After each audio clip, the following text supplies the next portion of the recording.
The Get Better podcast is for entertainment purposes only. The opinions expressed are those of the participants. Please remember to gamble responsibly. And I can't tell you how thrilled I was. I wish I recorded. You had it. I know. I think I scared my kids. I was screaming so loud at the TV, just yelling. I was like Cosmo Kramer in Seinfeld, like just getting the whip, just yelling at the TV. Welcome to the Get Better podcast for May 12th. I'm Luke Boone here with Troy Gubb. This week we had a bit of a special request come in. We did. Troy, who is this from again? Well, we actually, our Instagram starting to take off, it looks like. A fan, diehard fan, loyal, they've listened to everything we've done so far, has asked if we could cover some F1. His name is Anthony Salvador from Toronto, Ontario. Seems like a good kid. And yeah, we're here to honor that request. Let's talk some F1 today. We're going to cover some F1. And as we know, the upcoming race, if you couldn't tell by the attire that you are wearing, let's talk about this. You look right now like Benicio del Toro in Fear and Loathing with that shirt right now. Like that's what you look like as he's driving in the convertible on his way with Johnny Depp. But this is Monaco. This is the look. I'm going to drop into Italy. This is the shirt I'm pulling out. Pulling into my yacht. What's going on, Will Smith? The hey, shirt, Tom Brady. The shirt, the shades, and the backwards. This is my look, man. This is my Monaco look. Hey, you know what? It's a strong look. It's a statement piece for sure. I do appreciate the attire. But as you know, the upcoming race is in Monaco, which we'll talk a little bit about. But first, before we do that, let's circle back to the race, and we're not talking about F1 anymore. Let's circle back to the Kentucky Derby because some interesting events coming out after that race. First of all, exciting race. I think I did make mention of don't sleep on Bob Baffert's Medina Spirit and that horse. And I can't tell you how thrilled I was. I wish I recorded. You had it. I know. I think I scared my kids. I was screaming so loud at the TV, just yelling. I was like Cosmo Kramer in Seinfeld, like just getting the whip, just yelling at the TV. And I terrified my kids. My middle child, my daughter, she cried. I felt really bad afterwards. I had to tell her, it's just horse racing. Don't worry, nobody got hurt. But comes out after the fact, a little bit of a doping scandal here. Totally, bud. You picked a horse that loves the juice, as far as I'm concerned. Like, that race was no fun for me whatsoever. I didn't have a horse that was even close. I had a reaction video ready to go, and the whole reaction video is me going, where are my horses? Nowhere to be seen. But congratulations to you, sir. You did have it. Yeah. However, we got an asterisk. There's an asterisk, but the money's in the account, so we'll take it. We're going to book Cash it. We're going to run. Yeah. Exactly. Money's in the account. Good for you. But I will say, coming out of that, now when I think back on watching the Kentucky Derby, there was something a little bit unsure and shaky around the blue glasses that our boy Bobby Baffert was wearing. That I was kind of like, is this cat legit? Like, do we trust this man right now? He just wins all the time, right? Yeah, exactly. He wins all the time. Well, maybe if we're juicing horses, that could happen. So we're going to follow this one a little bit leading into the next race in the Triple Crown, which is the Preakness. And word on the block is, or word on the track, I guess I should say, is that Medina Spirit will be allowed to run the Preakness. How? I believe he it's has like off the juice already. He has to. Yeah, he has to do a pre-race test and pass it. God, this horse is gonna get booed. So this poor horse's ego. They're not even considering the horse's feelings. The real tell will be if this horse just gets dusted, just dusted dead last in the Preakness, like just smoked. Oh my God! Then we know. This horse is gonna feel so much shame back in the stables. His head down, walking by stallions, just like, get out of here, cheater! Yeah. Get out of here, What bud. happened? I felt so good. What happened to that stuff you were poking me with? Everything felt good. I felt like lightning. Like I was super quick. Yeah, poor thing. We'll see what happens. Who knows? Oh. The betting lines will be interesting to see what happens. Oh, we're in. I can't wait. I can't that's wait. gonna be I'm all in on the Triple Crown here. Yeah, we'll That's circle all in back. on it this year. We're gonna circle back on the Preakness and see how things go, and maybe by then Bobby Baffert will have kicked the blue shades and maybe looks a little bit more legit. It was an interesting look for sure. Okay, anyways, let's pivot. Our boy F1. Has reached out about F1. Yes. Anthony Salvador, right? Yes. This yes. one's And for you, Anthony. We are going to for cover all our F1. fans out there, we want to hear Yeah. from you. So, send us, message us, hit us up. We would Yeah. love to talk about content you want to hear. So, Yeah. we are here for the people. Any and all sports are on the table. You guys want us Totally. to talk Yeah. about cheese rolling in England? We Yeah. will cover cheese rolling in England. I've always wanted to do the caber toss. Yeah. You know what? There's some crazy sports out there. I think we've talked about this before. Yeah, we got to venture out. We got to venture out. I think it's time. Yeah, spread the wings a little bit. I think we should do that. Okay, but let's talk a little bit about F1. And so let's maybe just set this up. I think we talked a little bit about it already. Monaco, the mecca of F1. The shades come on with the Fear and Loathing shirt that you're wearing. But it really is one of the premier and most prestigious events in the F1 circuit. Lot of history here. Totally. And it's one of the smaller courses in the circuit, is it not? Yeah, like that was the one thing. Just to be really clear, I'm not a huge F1 fan. Didn't watch a lot of it. I know I just started watching the F1 series on Netflix. Fantastic. Incredible, by the way. I'm only on episode 4 right now. I know you've recommended this to me before. Did you start from the very beginning, or are you Started just from the watching very this? beginning. Yeah, like I'm the a last couple years. season? No, Oh, I a couple started seasons right from back. the beginning. Oh Yeah. man, yeah, you'll Yeah. love it. It's fantastic. It's Yeah, really, I'm really looking good. forward to it. But immediately right away, they start talking about, I think it was the third race this season, Monaco, and all I know is I gotta go. I want to go to this place. I've been. Come on. Yeah. man. Serious? Yeah, I've been to Monaco. I didn't. Hold on. Wait. Hold on. So Not to first the when we race. do okay, let's just be really clear here. We do the Masters Golf podcast, and you've been to the Masters. Yeah. And now we Yeah. do the Monaco Golf, of course, you've been. But What's next? Hang on, let's be clear. My trip to Monaco, I was not there for the F1 race. I've just been to passing Monaco. by. Been to Monaco. And truthfully, like, I was slumming it. Like, I did not do Monaco the way that most people would like to do Monaco, like yacht parties and nice cars and things like that. I was backpacking years ago through Europe, and Monaco was on the list. Truthfully, I don't even know if we spent the night. I think we went there for like a day or so, something like that. I can't remember. It's super expensive.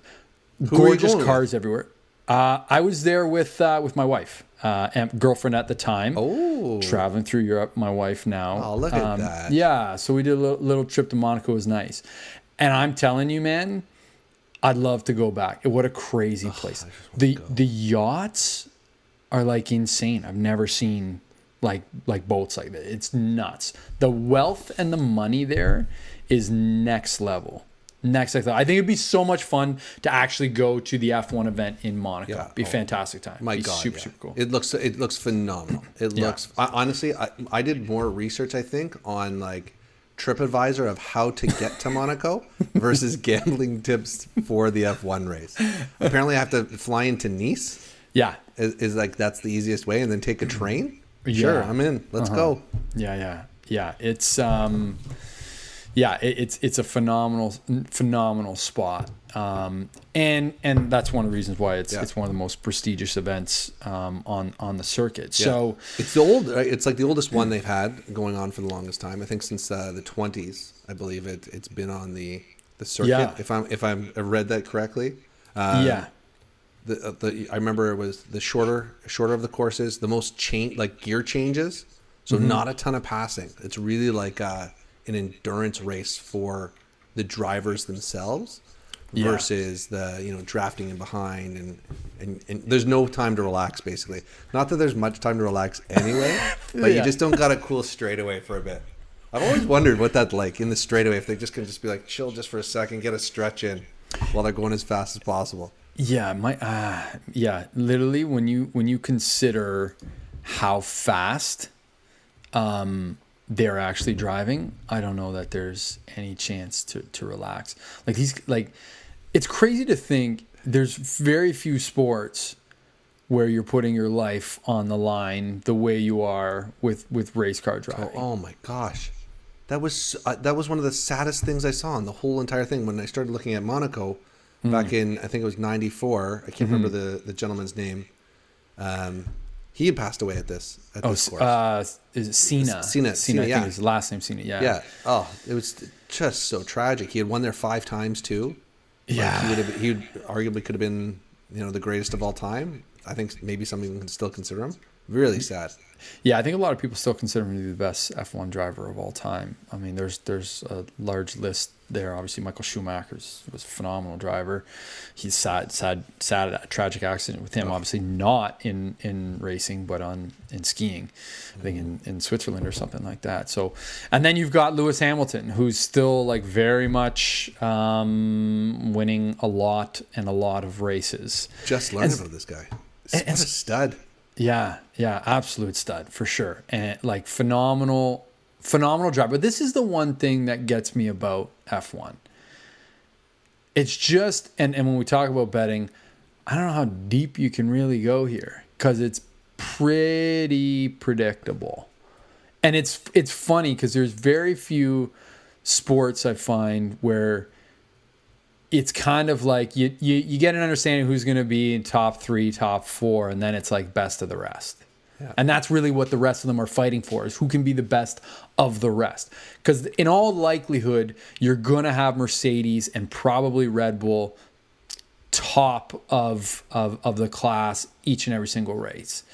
There's a couple of teams that are up and coming. Obviously, I say up and coming, but are teams that are chasing. Like McLaren has turned things around. They're looking pretty good. Ferrari, who had an abysmal year, I think it was 2 years ago or last year, whenever it was, has turned things around a bit, and they've got it going.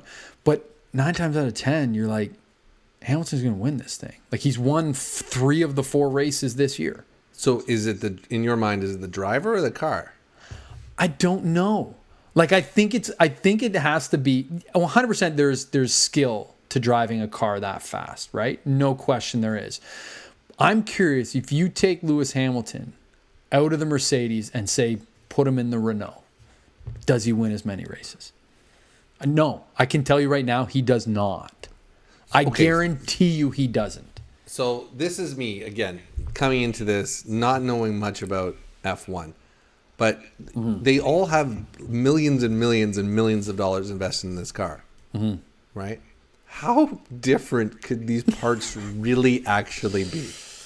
Like, what do you get from your axle that's different to this axle over here? I think is it all the engine? It's more than the engine. There's different. I Do think my fins the mechanic, special fin, like the mechanical structure. Here, I think it's highly I think there's a lot of engineering and mechanics and science that goes into these cars. I gotta figure out the difference here. 100% there is. There's no question there is, and it's completely money driven for sure. Yeah. But it's a good question because how can it be so drastically different between certain cars and certain teams? Some of it is driver. I don't doubt that, and I think that probably Lewis Hamilton is one of the best drivers of all time. Totally, yep. But he's also had the Mercedes, which has been the best car for the last 6 years or whatever it is. Like, Red Bull's finally got a car that can compete, and they have a driver. Yeah. Like, Max Verstappen's going to compete. So he's a guy where you might be able to find value on certain weeks where might be able to find, like, he won the second race of the year. And if you bet him, you probably got some value there. You bet him outright. Maybe, I don't know what it would have been, like 3-1, somewhere between 3 to 5-1 maybe to win outright. But 9 times out of 10, trying to find value when you're betting on F1, I think is a difficult thing to do. Right? Yeah, and so that's where I think you kind of need to shop around books, and you need to find a book that's going to offer, the ability to look at things each way or bet podium, like who's going to place. Yep. Yeah, that was the very first thing that jumped out was this really is, most of the sites, all you can do is bet the winner. right? That's like the bet that's there today on every site. If that is the only bet, find the best odds. So shop around 100%. Yeah. But you hit it pretty good on betting the podium. But you can't. It seems I can't do that yet. You have to wait until like a few days before race day. It seems. Yeah. Like it's the other thing I wonder too, and I've thought about this, is like, doesn't it just make more sense to make every car identical and an even playing field? Yeah. Like, I know that totally takes away, and like F1 enthusiasts right now and car buffs are like, no, you're an idiot. You don't know what you're talking about. Like, that's the benefit. Is they like build salary and cap in construct baseball these cars to diehards, right? Exactly. They build and they can soccer, football. They construct these cars, right? And that's part of the art and the science behind it. But I'd be curious if you just brought a level playing field and everyone had the same cars, then and it really came down to driver ability, what this would look like, right? Because to me it's almost a bit of an unfair advantage when you consider just how good like the Mercedes is versus, you know, I gotta figure out what's different. One of the Williams, right? Like that's like go to me, take their motor, borrow a motor. Like I know grab an old a one. lot of them do. A lot of them they have like a lot of them is like, yeah, we drive, you know, we're the whatever car, but we have the Ferrari motor. Like we buy the Ferrari. So then what else is different about the car? Like I don't understand it. Is it like for the most part they all look the same to me. It's like me trying to race like I don't know, a Toyota Camry versus like going out and driving against a Tesla. Like it's an unfair advantage for some reason, right? Like I don't know. I feel like there could be an ability to like leveling the playing field there. No knock on Toyota Camrys, by the way. That was my first ever car. Do you remember your first ever car? My first ever car? Yeah. Was a blue 1986 Chevrolet Celebrity. Oh, it was brutal. I remember, oh my God, I got that like 16 or 17 years old. Oh man, what a time. And I remember all my buddies. I had, I'll give them a little shout out. It was Adrian Rioch, Dave Evelyn, Gordon Stojanofsky, Chris Bath, Brian Taylor, Junior Agnew. These were my crew at the time. And I had a list of all their names on here, and if they ever wronged me in any way, they were banned for shotgun for a certain amount of times, depending on how bad they wronged me. So it got to a point where they would just wrong me on purpose, so no one could ride shotgun. So it'd be like 4 or 5 in the back. You were like a taxi driver. But every ride they got their name crossed off, except for Gordon Stojanofsky. He was always a loyal cat. And every time he would have shotgun still. It was always loyal to the end, rode shotgun. But the guys had so much, just destroyed that car. I remember they burnt a happy face in the back of my thing. Smoking darts in the back of the car. Burning a happy face in the back of my seat. And no idea, because I was never in the back there. And anytime I remember getting out of the car one time, and they had one of those old tapes. You know, like an actual tape. Yeah, tape deck, They took it, they were pissed off at me, so they cut it and then jammed it back in there. As soon as they played it, they just got a great kick out of it. Just broke it? Absolutely. Oh, it was such a disaster car, man. I remember the starter head broke, and the mechanic installed a push start. So I had to turn the key and do a push start underneath it. It was so ridiculous. It ended up dying on the 401 near like Yorkdale. Yeah. And I remember just driving it off the side of the road, and there was a Holiday Inn there, and I just parked it there, and I left it in the parking lot, grabbed what I needed from the car, and I was just like, goodbye. See ya. Like 3 weeks later, I remember somebody called me like, your car is here. I'm like, it's yours, man. It's yours. It's yours. You're welcome. Enjoy. You can own this Celebrity. Celebrity. I left the keys in it too, the whole bit. Oh man, yeah. Celebrity was a great car. So what did you have? I had a 1989 Toyota Camry, luxury edition, baby blue, blue interior. Look at us with our baby blue cars. Yeah. It was my great aunt's car. She passed it down to me, and I literally drove that thing into the ground. But that was a fun car. I remember my buddy actually had a Celebrity though. He had it was like a champagne color, old Celebrity too. I can't remember the year, but it had to be like mid to late 80s. And I remember I had to drive it up to the cottage one summer, like one weekend, And all my buddies had already gone up, and I was working, and he's like, "You can drive my car up. That's fine. I'll lend you my car. You can drive it up." I have no idea where the Camry was at this point in time. I didn't have it at that point. But I was like, "Okay, no problem. Yeah, thanks." And I had to drive my other buddy's girlfriend up. Now his car didn't even have a tape deck. It had AM radio. The FM radio didn't work. And I'm like 2.5 hour drive up the Perry Sound in this car. First I was like, I don't even know if this car's gonna get us there because it's so old. But I don't have any music, any radio to listen to, and I've got to drive my other buddy's girlfriend up, and I got to try to keep a conversation going for 2.5 hours. I was like, at the time, and I'm probably like, I don't know, 18 or something like that at the time. I don't even know. So I rigged up 2 computer speakers on the dash, wired everything to a Discman in the car, just so that I could have a break, right? Like, throw the CDs in, have some music going. We don't have to keep the conversation going the whole bit. But it took us so long to get up there. We left so late and it was pitch black. I had no idea how to find the high beams in the car. So the Cottage Road was the most treacherous drive, white knuckle. I almost put us in the ditch in this Celebrity 7 times. One of the worst experiences, but fantastic car. We drove the hell out of that thing too. My buddy drove that. It was great. Don't you wish you had we had photos back then more often? I know. Like to have a photo of that shot from the car with the speakers. Oh, classic. I should have. Yeah. I also had I remember I had a Honda CRV. That was the second car I owned. My dad gave it to me, and he drove. I think that car had like 300,000 kilometers on it when I got it. And like, great little car, fun to drive. Zero gusto, as they say. No pep in that car. And I remember specifically driving on the 401. Obviously, apologize to any listeners who don't understand the 401. I'm driving on the 401, and a guy cuts me off. And I don't even remember what he's probably driving, like a BMW, Mercedes, something like that. But he cuts me off. I'm so ticked now, right? And I just want to get this guy. I floor the CRV. And like I said, zero gusto.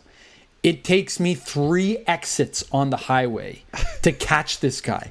But I catch him. I'm so determined. I catch this guy, and I get the window down, and I'm just reaming. I'm ripping him. This guy's looking at me like, he doesn't even know who I am. Like, when did this happen? He's like, what are you so angry at me for?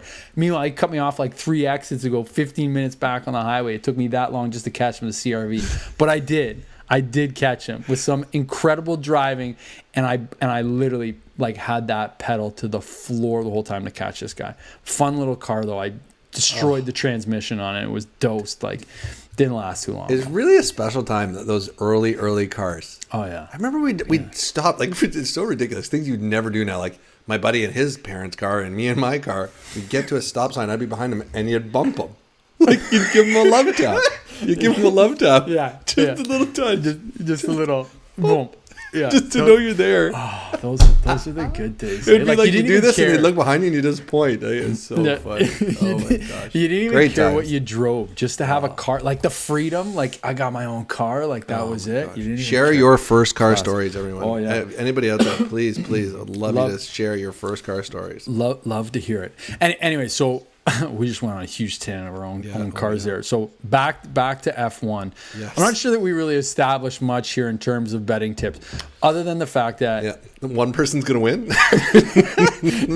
you're pretty safe betting on Mercedes to podium. What you can do, and I think when you look at it, like what's his name, Valtteri Bottas, who's the other teammate of Lewis Hamilton on Mercedes. I think he's got like 3 or 4 podium finishes this year. So does Max Verstappen for Red Bull. So you might be able to find some value in those guys if you can bet podiums, and instead of going outright. You may be able to bet multiple drivers, but really at the end of the day, for the most part, and maybe for F1 enthusiasts, you're probably shaking your head, but unless there's a crash and Mercedes is out of the race, or Red Bull, and God willing everybody's safe, it's not a serious crash or maybe a breakdown, mechanical issue with the car, which I think rarely happens with Mercedes anyways, you're going to have a tough time finding another winner, right? Like, outside of the 4 races this year so far, it's either been Lewis Hamilton, Max Verstappen, who have won it, Hamilton's won 3, Verstappen's won 1. Valtteri Bottas has podium 3 times. The one other time that somebody other than those guys was on the podium was Lando Norris, who finished 3rd in the second race of the season. So, I mean, it's tough to really find some value in F1. But the other thing I would say is we didn't really find a lot of great sites. So if anyone's out there that really knows like any good sites, it'd be good to know, like maybe some prop sites. Bets, things like that. Yeah, like I was surprised there wasn't like a head-to-head. Like, why can't I would like. It seems like you could get a little bit more into it by betting like those lower cars of who would beat who, right? That seems like it would almost be a little bit more fun to bet on. I'm always drawn to the Ferrari car. I don't know why. I feel like that's my team, even though I'm not into it. But like that's the team I'm rooting for. Yeah, it's Ferrari, right? Yeah, it just feels right. It feels car. Like yeah, and maybe I've just seen too many movies. They're actually doing all right this year. They've got who's probably Schumacher. Charles, right? He drove the Ferrari. Yeah, he drove Ferrari. But they've got Charles Leclerc and Carlos Sainz, both good drivers. And you know they're doing all right. Like I think Charles Leclerc's finished 4th in 2 or 3 of the races this year, so they're right there. But again, it just seems like everyone's having a tough time knocking Mercedes off the top spot there. You got a pick for this week or next week? Sorry, for next week. Yeah. For the outright win. One pick that I would look at that I think he's he's getting close. Is the other driver there for Sergio Perez for the other driver for Red Bull. He's getting close. He's right there. I feel like he's a really, really good driver. Would love to see him get on a podium. He could be a good driver to watch here. Ferrari always seems to turn up. Charles Leclerc, who I said he's like finished 4, he could potentially podium. But yeah, I mean, it's tough to bet against Mercedes or Red Bull. Like I think Max Verstappen's probably going to be right there in the mix. So is Lewis Hamilton. It's a tough one to look at. What I'd like to do is when I look to the sites right now, you're basically betting on outright winners. Yeah. I'd love to look at next week and see, where we net out with sort of being able to bet those each way picks, who's going to podium, and see where there's some value. I think what I'm going to do for this one is based on the course itself and not being a course where there's a lot of passing, I'm probably going to take whoever gets the pole. Yeah. Right? Whoever gets that and just ride that one out. I was looking, it was like, I think the pole winner hit like 50% of the time or something in the last 20 years. So that seems like a pretty safe bet. Yeah. Also just a better Ferrari just for fun. Yeah, well, that's why where not, I'm going. Right? Yeah, and that's a good point on the pole position because you're right. You can't pass a lot on this track, so that's not a bad strategy. A lot of times, I did read too. You got to consider the track because sometimes the pole position isn't always the best pick, and you won't get some value there. So, something to look out for. So, either way, I mean, there's a race I might watch. I don't think I've ever watched a full race of F1. Yeah, that's it. I feel like it's a commitment. I wonder how long it takes. Like, I feel like it's a few hours. What time? I guess what time would that be airing to here? Well, no, it airs. Usually they're in the mornings on Sundays. I believe. Yeah, or usually they're like early mornings on the Sundays, depending on where they're at here. But yeah, I think it is a commitment for sure. And it does take a lot of enthusiasts. It's fun to watch. I will say the Netflix series. Yeah. Are you up to date on it? Yeah, I've watched the whole thing. It's turned me on to being a fan of it's F1. Good. Yeah, I'm excited to hear more. Smart on their part too. You know what I mean? Like when you talk about, and I honestly think that a lot of their pro sports leagues could learn a lot from F1 in that regard, in the fact that they've actually. It's just so authentic. Like you hear all the dirt, you get to understand like who hates who. Yeah. You get all that inside, like really good knowledge that immediately turns you into a fan, right? And I think there's something to be said for that, like that kind of access that they give Netflix. So I think kudos to F1 for doing it. They're probably building a bigger fan base because of it. It got us thinking like just in general, watching racing content, movies, TV shows. What would be your go-to favorite movies of all time? Racing movies. Racing movies. Yeah. Oh man, I think you can't. I think one of Will Ferrell's best performances is Talladega Nights. Like, how could you not love that movie? That movie's brilliant. So much good. funny, like satire for NASCAR racing, and like brilliant lines. The characters in that movie are all phenomenal. I love that movie. Last. Yeah, exactly. Like, it's just there's so many good scenes. I love Talladega Nights. If I was gonna go, I love a good car chase scene, right? Like all the James Bonds, the car chase scenes, like with Aston Martin, all that kind of stuff. Yeah, fantastic. Love those. What's the other one? Oh, there's another. Serious, really good movie. Not really a racing movie, but the movie called Drive. Have you seen that with Ryan Gosling? Oh yeah. Great music soundtrack, by the way. Really good. I think that's one of the reasons why I like that movie so much. Yeah. If you haven't seen it, I highly recommend. That's a good movie. It's not like a true, authentic racing movie. Driving movie though, right? Yeah. Good car scenes in it. Yeah. That's good. I like that one. What about you? What do you got? Classic right off the top, Days of Thunder. Right? How can you not? Robbins Racing. Who doesn't like that movie? That's. I've always Days of Thunder to me is the race car version of Top Gun. Like that. yeah. That's basically what it is. Like, young up and coming driver, pretty lady, the whole bit, right? Like, you can see just swap the car for planes and we're kind of there. It's good. Right? It's good. I love the characters in that. Mm-hmm. Cole Trickle. Let me out of the car, Cole. Let me out of the car. I don't know if you remember the car, where he's getting all mad and he's losing it. Yeah. And Nicole Kidman's all mad at him trying to get out of the car. I don't know why that line sticks with me. Let me out of the car, Cole. Let me out of the car. It's just always. Russ Wheeler just trying to steal his job. Yeah, good. Man. It's good. Good. There's a lot of good. I know good Cole. He always goes to the outside. He's going inside.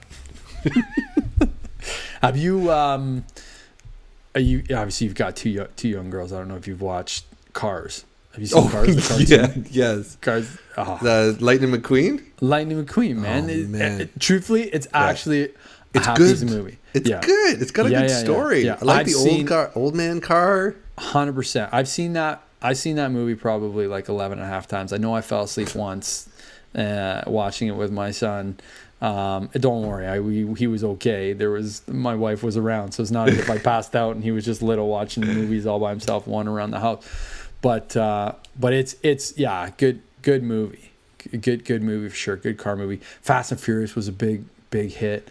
I mean, I didn't. Okay, I think I've watched one. I have not. There's no way I've watched past two, and I think there's 8 now or something like that. Who knows? Yeah. Now it's just I don't even know how much racing is in them anymore. Just The Rock, and it's more just fighting. And Rush. Have you seen Rush? No, but I've heard it's really good. Watch that movie. Niki Lauda. I think he passed away. I'll have to watch that. But yeah, that's an incredible one. Yeah. Really good one. Lots of good movies out there to watch for sure. Catch up on. Herbie Fully Loaded? No, I can't say I've seen Herbie Fully Loaded.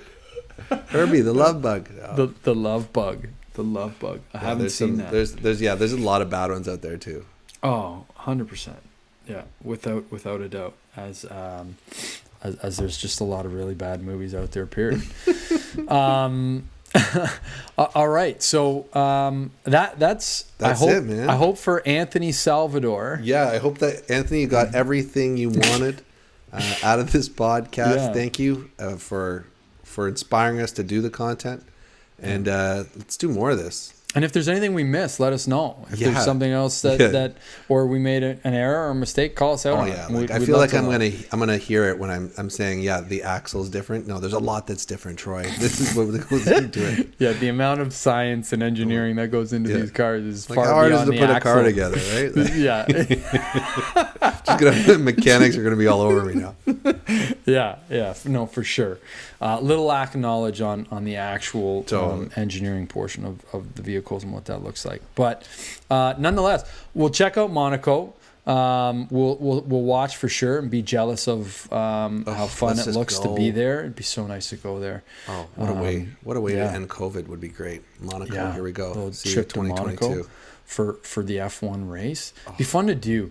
There's like that would be a bucket list. I think we should do an episode just on straight bucket list sporting events that we should talk about where we want to go to. We should Nothing do to an do with betting. episode at one of these bucket list places. It supposedly has the most Yeah. millionaire places, like millionaire per centimeter houses or something. In Like Monaco? everything's worth millions. Yeah, everything's just worth millions Yeah.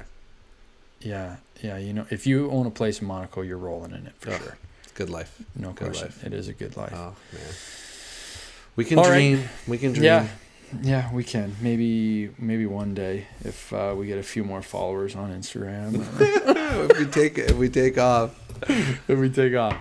All right. Hope you guys enjoyed this week. That was F1, and we'll see what's in store for the next upcoming weeks. Lots going on in the world of sports. I know we Ooh, talked about big, this big already. weeks coming up. Heading into the playoffs, our beloved Leafs are in the Let's mix. go. Raptors are out. Sad to say. Sad. to So say. disappointing. Very So disappointing. Yeah, it was. But lots going on. We'll see what's next in store. And if you want us to cover anything, like we said, we're down for a little cheese rolling. We'll cover the caber toss, whatever you guys are interested in. We'll dive deep. We'll do the research. We'll let you know where to go with your money, and hopefully we can make some money along the way and have some fun doing it. Thanks for listening, everyone.